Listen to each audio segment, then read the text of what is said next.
वजीर बहबूदी खवातीन व अतफाल सत्यवती राठौड़ ने कहा कि वजीर आला के चंद्रशेखर राव गिरिजन तबके की तरक्की और फलाह व बहबूद के लिए बेशुमार इकदाम कर रहे हैं। उन्होंने कहा कि हमें तवक्को थी कि 17 सितंबर को वजीर आला KCR रियासत के ST तबकात के लिए 10% तहफ़्फ़ुज़ात का ऐलान करेंगे।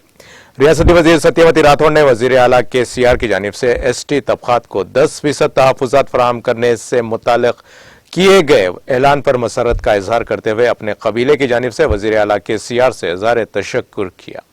उन्होंने कहा कि ST तबके की आबादी का तनासुब 9.8% है, जिसको मद्देनजर रखते हुए असम्बली में ST तबकात के तहफ़्फ़ुज़ात से मुताल्लिक़ एक करारदाद मंजूर करते हुए 2017 में मरकजी हुकूमत को रवाना की गई, लेकिन उसके बावजूद मरकजी हुकूमत इस मामले में टाल मटोल करते हुए कबायलियों के खिलाफ साजिश कर रही है। रियासती वजीर ने कहा कि कबायलियों से मोहब्बत करती है तो BJP को चाहिए कि वह रिजर्वेशन का ऐलान करे।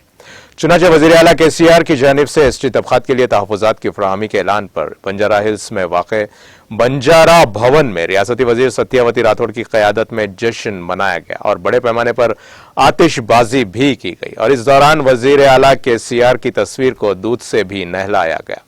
तकरीब में TRS रुकने पार्लिमान मौलवित कविता के अलावा दीगर TRS कायदीन ST तंजीमों के कायदीन की कसीर तादाद ने शिरकत की।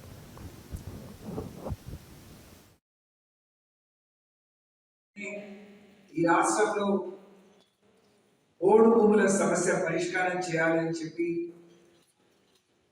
మరి ఆ రోజు ఓడుకు సంబంధించి ఇచ్చిన కట్ ఆఫ్ డేట్ ఏంటి, చట్టం ఏం చెప్తుంది, చట్టాన్ని అనుసరించి ఎంతమందికి న్యాయం చేయగలుగుతాము, మిగతా వాళ్ళ సంగతి ఏంటి, లేక చట్టం వచ్చిన రోజు దాన్ని సరైన రీతిలో అమలు చేయలేదు కాబట్టి ఉత్పన్నమైన మరి పరిస్థితి ఏంటి అని చెప్పి అధ్యయనం చేయడానికి ఒక క్యాబినెట్ సబ్ కమిటీ వేశారు.